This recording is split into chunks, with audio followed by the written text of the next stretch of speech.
Welcome in. Seven Rivers Racing, KQEG TV. I'm Dan Dyker along with Al Losi, coming off another impressive weekend of racing at the Crosse Speedway. Of course, a little bit of bad news came down our way this week. Sprint Cup driver, Nationwide Cup driver, and a sprint car driver, Jason Leffler, lost his life at a race on Wednesday. Traveling out east, and had a chance to do some in-booth talking of Jason Leffler back in 2003 when I was at the Knoxville Speedway. So thoughts and prayers go out to Jason's family, and did what he loved to do best, and left the son behind. But his son, I hear, is also going to be up and coming in the dirt racing ranks as well. Big night of racing last week, and it was DQ Saturday last week. Jay Herbst caught a DQ in qualifying for ride height, and then Brent Kirshner won the feature, only to find out afterwards he got DQ'd because of ride height as well. And real quick, because we get a lot to get through here in the first segment, when you talk about a 1/16 of an inch, to the normal person, that's not a lot of size. No, but what it is it can actually help you a little bit in speed.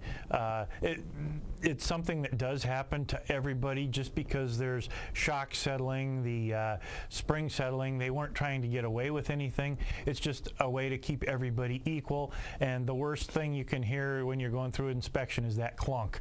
But now, what can you do, though, if you have a shock that's going down? And obviously, that was Brent Kirshner's. They had a brand new shock that went down a little bit further than they thought. I didn't get what Jay Herbst, what the ride height problem was there, was because they go through that car left and right. But how can you avoid something like that? What you end up doing is you have to go back to the shop and look inside the shock and probably put another shim in there or a different size shim to keep it from going down. What they want to do, and the whole reason for those shocks, is when you're going into the corner, you want that car slamming down into the middle of the corner to get that weight down so that you can get that car turning in the corner as much as you can, and then coming out of the corner, you want that coming up so that your rear end can dig in. And if you watch cars coming around a corner, turn 4, when you're sitting in the stands, you can really see that car dig in the right rear, especially. Yes, and what they're trying to do is get those shocks to perform, and you know, it's a science. It really is. Well, talking about the late models, so Kirshner does get the DQ for the ride height being too low. Steve Carlson, not what everybody at the Crosse Speedway and late model division wanted to hear, but Carlson not only gets the race win, as you're going to see right here, but he also pads that point lead. And this was a pretty good race right here when it came down to it, because Jay Herbst ends up settling for second place. Matt Henderson, first time out this year, took third. Sean Path moved up to fourth, and Brad Powell fifth. Of course, the 5 strongest cars at the La Crosse Speedway on a regular basis, not to mention Todd Korish, of course. But this was a pretty good race. Obviously, Kirshner thought he had a win right here. Yeah, he did, and he was strong for Carlson not to catch up to him. Especially out of that double-wide restart where Carlson started outside. Exactly, and Carlson loves that outside, and he is set up for that. Brent, he's going to win one of these, ride height or not, at some point. Well, Jay Herbst won the first heat race. Billy Doc Niles won the second heat race. We understand that Saturday night, the races is going to be Pepto-Bismol night for Billy Doc Niles. And if you don't know what that means, I'll tell you during the break, as Bill had some rear end problems at the track last weekend that shut things down. So go on Facebook and find out why. You're going to have a lot of drivers bringing out Pepto-Bismol to Bill Niles this weekend. 646 dash with the Cole Howland. Matt Henderson got the time. Charles, of course, first time out this year. That's expected when you get 4 brand new tires. Going to the Sportsman, before we even had a chance to get the cars past the green flag, accident occurred in turn number 1. And one of our rookie drivers that's really been coming on strong, the 27 mark, Englet, we'll let the video show you exactly what happened right here.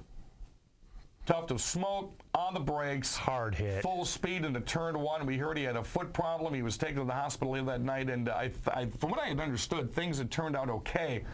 But as you walk through a crash, here's the video in turn 1 again. His whole side just peeled back. Understood that his brakes had locked up. Yeah, we thought from the pits that it looked like he may have hung up his accelerator, but having no brakes is basically the same thing. You can see him closing in on the rest of the field as they were braking into the corner. If he had no brakes, actually, I got to say this, he did a good job of not hitting the 2 cars in front of him. Yeah, he really did. The one that was right in front of him, as he started to take off, turns the wall, it looked like he was going to clip the back bumper, and did a nice job of avoiding that.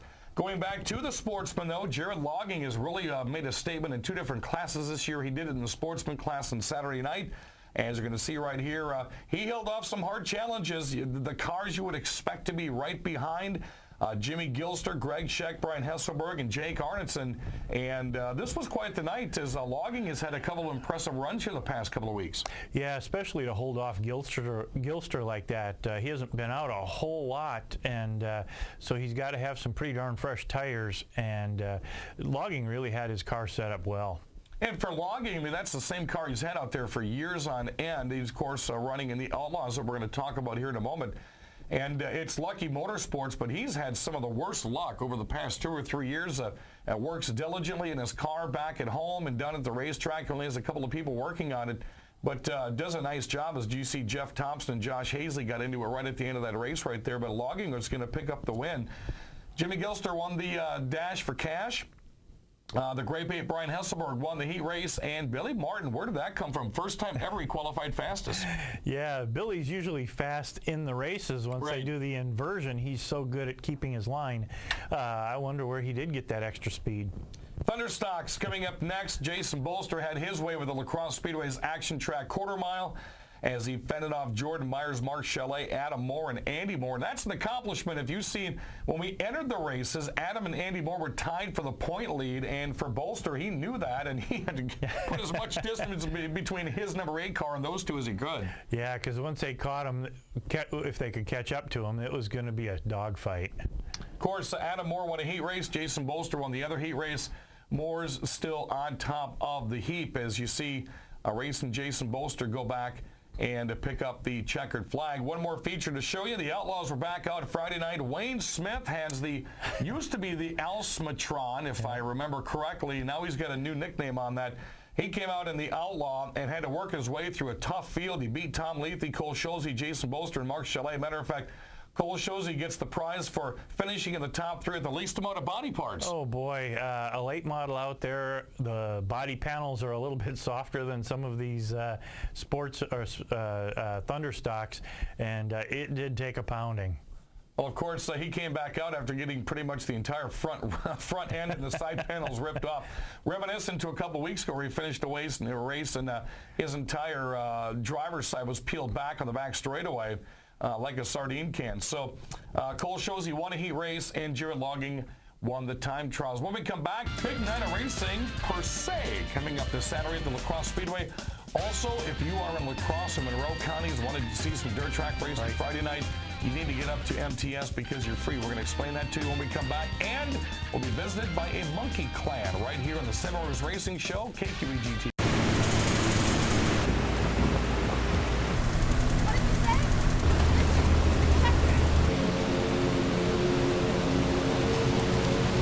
When you're all out of good ideas and you've moved on to the dumb ones, it's time. American Standard Heating and Air Conditioning, a higher standard of comfort.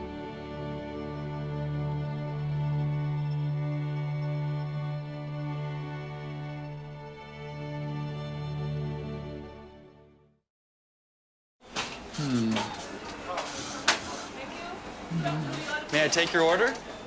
Be not defeated by indecision. Choose the path that leads to a better day. Choose the way of the meal. Make it a meal with one of Cousin Sub's new pork subs, the Memphis steak, or the Cubano for a limited time only. The key to happiness is sharing. No. Cousin Subs. Better bread, better subs, better day. Did you know that the Holman American Legion is open to the public? That's right, 7 days a week you can enjoy the full-service bar while watching your favorite sports team or NASCAR driver. You don't need to be a member to enjoy the Holman American Legion's rotating lunch special every Tuesday for only $6. A banquet hall with seating up to 250 people is also available for weddings, birthdays, or any other special event. See you at the Holman American Legion, 419 First Avenue West in Holman. Get ready for the Thunder! The Mississippi Thunder Speedway. Your Friday night racing destination. Racing starts at 7. Super stocks. Modified. 600 mods. Pure stocks. Street stocks. Viva. It's racing excitement, dirt track style. Tickets $12 for adults. $5 18 and under. $8 for students. Or our family pack. $25 for 2 adults and 3 kids 18 and under. Friday night racing starts at 7. Bring on the Thunder! Dirt track style at the Mississippi Thunder Speedway. Highway 35 just north of Fountain City. We're back, Seven Rivers Racing on KQEG-TV. I'm Dan Dyker along with Al Losi. Coming up this weekend, a lot of big racing. Hopefully Mother Nature plays fair as there is some rain in the forecast, hit or miss.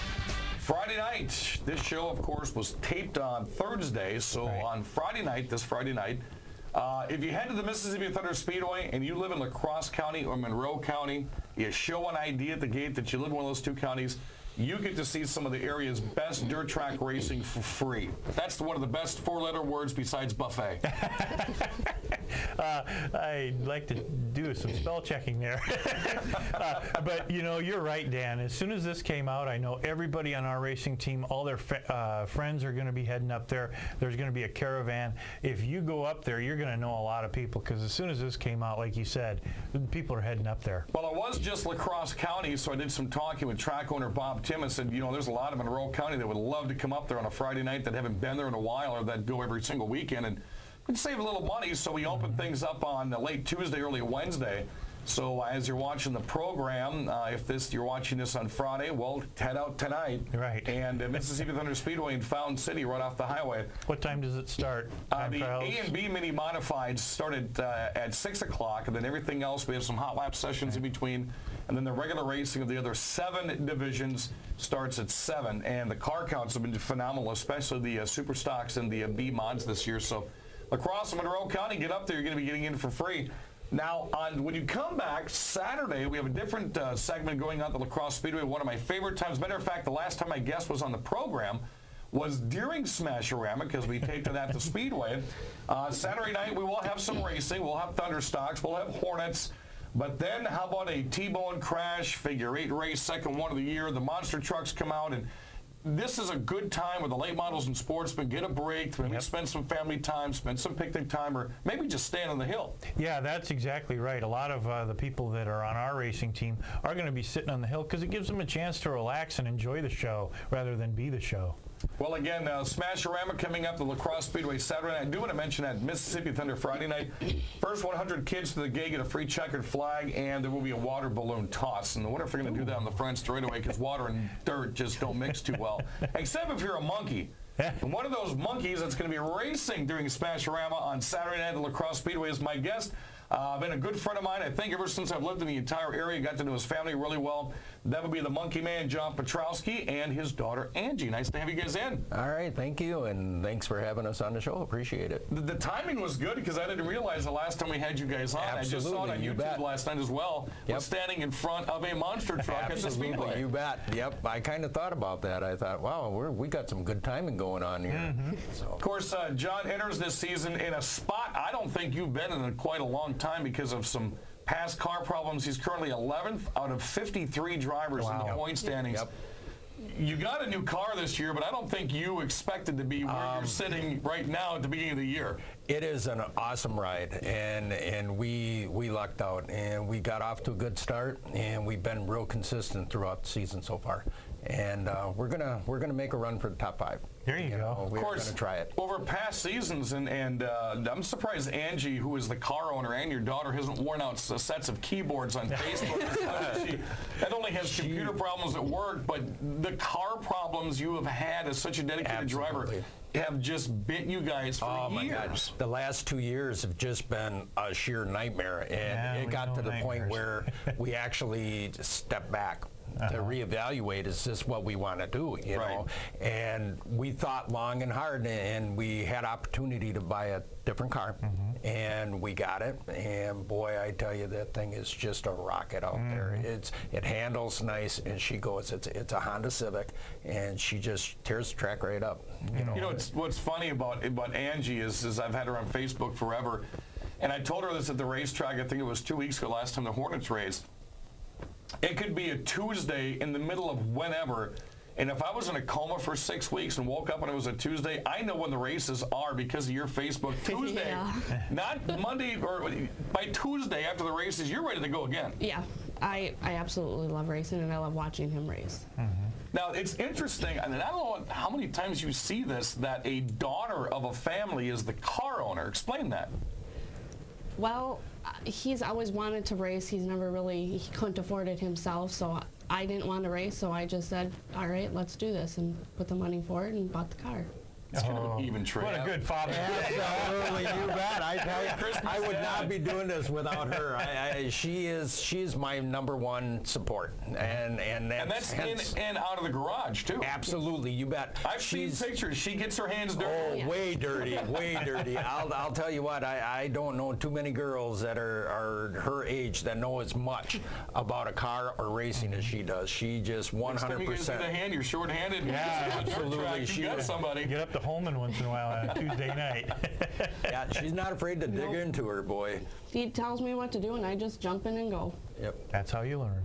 John Piotrowski, now, the nickname is funny because I gave that to you, I want to say, was it 3 or 4 seasons ago? Oh my God, no, it's been longer than that. I bet it's close to 5. Now see, Angie, you got to stand up and turn around and show the shirt because they made some.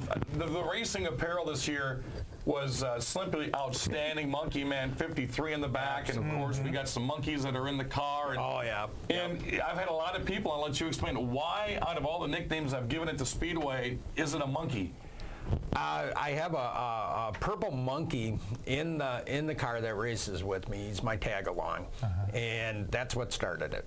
And Mr. Diker gave that guy a name, and ever since then, Ange kind of come up with the Monkey Man, and Diker come up with it and just started calling me the Monkey Man. Next thing you know, it stuck, and people give me monkeys. I think I'm up to 5 monkeys now in the car. Oh boy! You know, and so I mean, you know, it's an awesome feeling to have something like that just takes off. You know, and I'll tell you what, fan appreciation now and fan photo, we're giving away a dog. Unfortunately, I couldn't find a monkey. This is a real dog.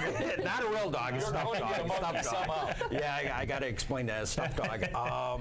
But yeah, we looked for a monkey. We couldn't find one. If somewhere's between now and then we find one, we'll do that. But for right now, it's going to be a dog. And so please, at Fan Appreciation, come over and see us, and love to talk to you. Love to see the fans. Well, you never know. Al does own fansarena.com, and they do embroidery, so maybe we're going to make you a mog. There you go. You bet. A mog. When we come back, more with Angie and John Piotrowski, the owner and driver of Shamrock Motorsports, and the Monkey Man, right here on KQEG-TV.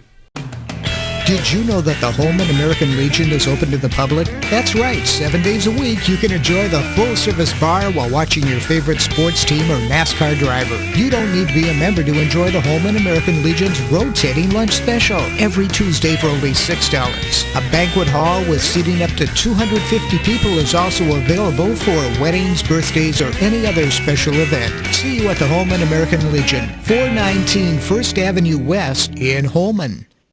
Get ready for the Thunder, the Mississippi Thunder Speedway. Your Friday night racing destination. Racing starts at 7. Super stocks. Modified. 600 mods. Pure stocks. Street stocks. Viva. It's racing excitement, dirt track style. Tickets $12 for adults. $5, 18 and under. $8 for students. Or our family pack. $25 for 2 adults and 3 kids, 18 and under. Friday night racing starts at 7. Bring on the Thunder. Dirt track style at the Mississippi Thunder Speedway. Highway 35 just north of Fountain City.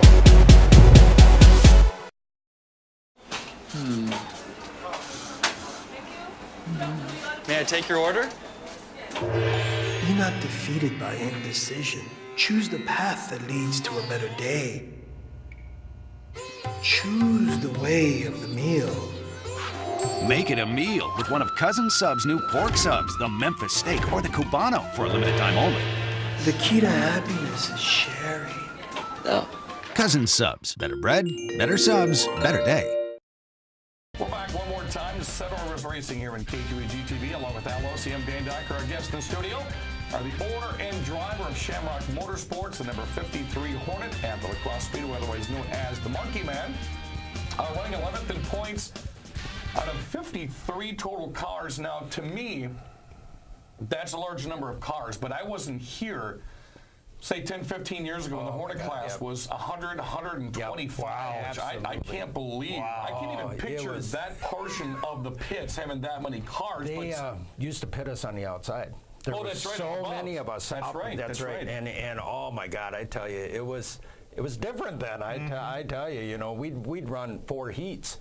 You know, and we then have to run the ladder to get the feature. Yep, and absolutely, and after that we'd be doing 3 features. You know, so I mean, yeah, there was a lot of them. You know, but and I thought 2 features was a lot. Oh yeah, Chuck did some changes there, and it helped. You know, it dwindled down, but the racing got better.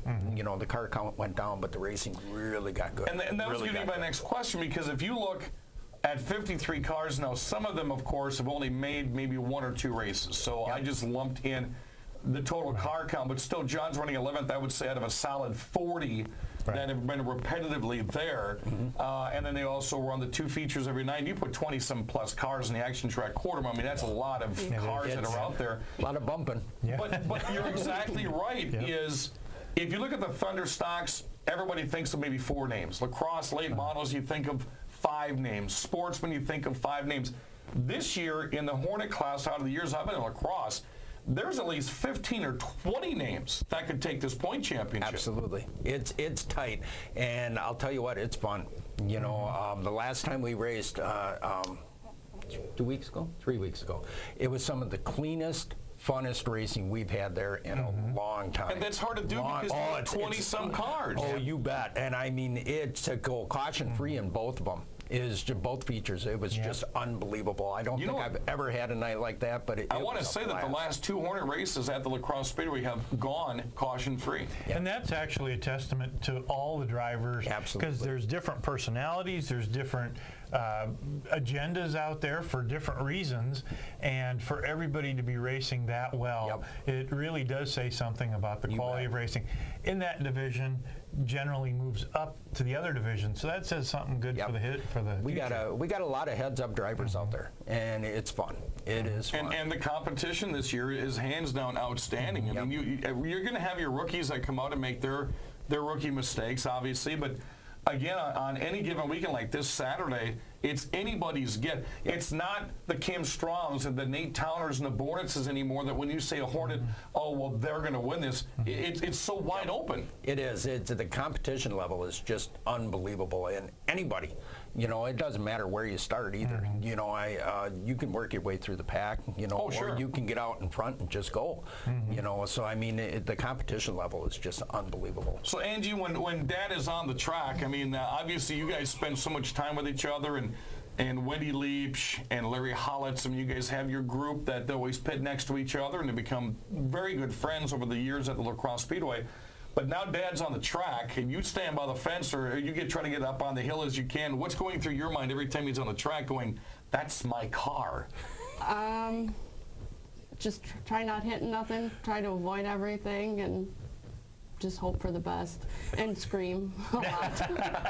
No, are there things that you watch? I mean, like, you know, lacrosse doesn't have spotters. You don't have two-way radios. Right. So you have to rely, like you do, when Al's on the track. You've got someone that's either in the grandstands or on the quarter-mile track watching, taking notes and taking memory notes to say, okay, this is what I saw when you were on the track. We need to make this adjustment because I can see it happening. Do you do the same thing with John with the Hornets? Yeah, I try to help him. You know, if this line's not working, try to tell him, you know, let's try something different. Move up, move down. She runs a time. You know, she'll sit there with. She's got the old stopwatch going. And does she write down when she does the time? Does she put a note there that says that you went to the outside the whole time or the inside? Yep. Yeah. Do the Hornets have the transpond or the voice communication with the track like the other divisions? The scanner, you mean? Yeah. Yeah. Yep, okay. Absolutely. Sure. Absolutely. Is that mandatory? It's not mandatory. Okay. I myself have it. Yeah, that would be a good thing to have. Oh, my God, I tell you, they're a godsend. Oh, you bet. You know, and I know that the track keeps pushing for all the Hornet drivers to get that, and it would really be a good idea. It's just, it saves you. Sure. You know, and the first couple of years I raced, I didn't have one, and Boy, I tell you, I had a good run going. I really did. It's a funny story. I had a good run going, and Greg is up in his stand, black flagging. And I'm thinking, oh no, you know, what did I do, you know? And I start slowing down, and I gave up top 5.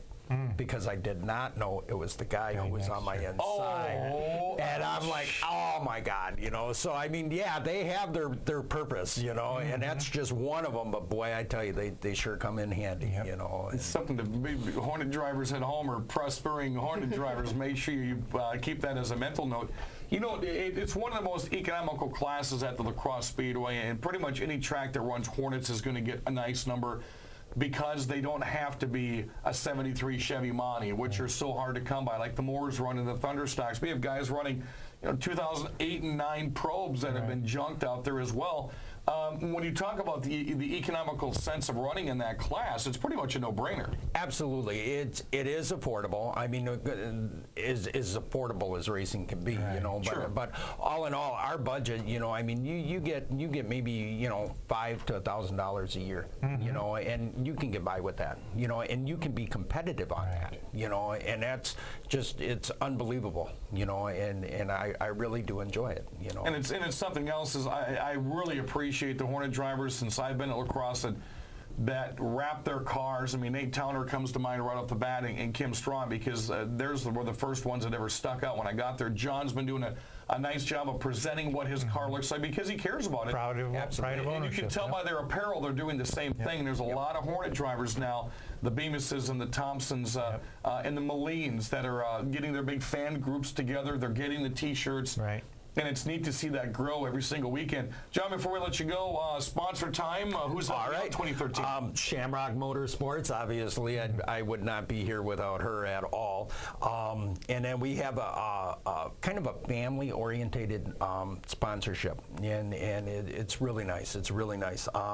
Stanley Zilmer, I don't know what I'd do without him. Tom and Sandy Zilmer, they're always there for us. Paul and Dee Euler, I'm sure you guys help a lot of folks. Outstanding folks. You bet, and just good people. They help us along the way. The Harmony Club, you know, I don't know what I'd do without them behind us either. Jason and Jen, my yeah, Harry's pretty good. Jason and Jen Piotrowski, my son and his wife, just absolutely help us out every chance they can. And Worthen Graphics, did I say that right? Worthen Graphics. You got to say it right because Brad takes offense. Oh yeah, he takes offense. He's been doing our vinyl for years, and the man does such a good job. And I keep telling him, put it on the car, put it on the car, and he just, I will, and it's still not there. You know? So I gotta mention that. He did an awesome job with the graphics this year. Those 53s really stand out. You know? And as we close out the show, I'm going to send a congratulations out to Brad Worthen, proud papa this week. Dana had the baby, I think, on Wednesday night, so another race fan. Where's the cigars? Born into cigars. Well, I'm waiting for Brad to step in the studio with the sunshine. Jesse back behind the camera, like double of them too. We're running out of time, though. I really appreciate that. They've been friends of mine since I've been here. Big friends, the TV show and the radio show. We're going to get them on radio this weekend. That's AM 580 to KTY, my race report, which is on from 1 to 2 on Saturdays. Glad you guys had a chance to come back in, continued success, and we will see you on the track Saturday. And I thank you very much. Alrighty, for Al Ossie and Dan Dykert, stay with us. You can find the whole show on YouTube and fansarena.com. You want some neat business, racing apparel? Bam, there it is. I'm Dan Dykert.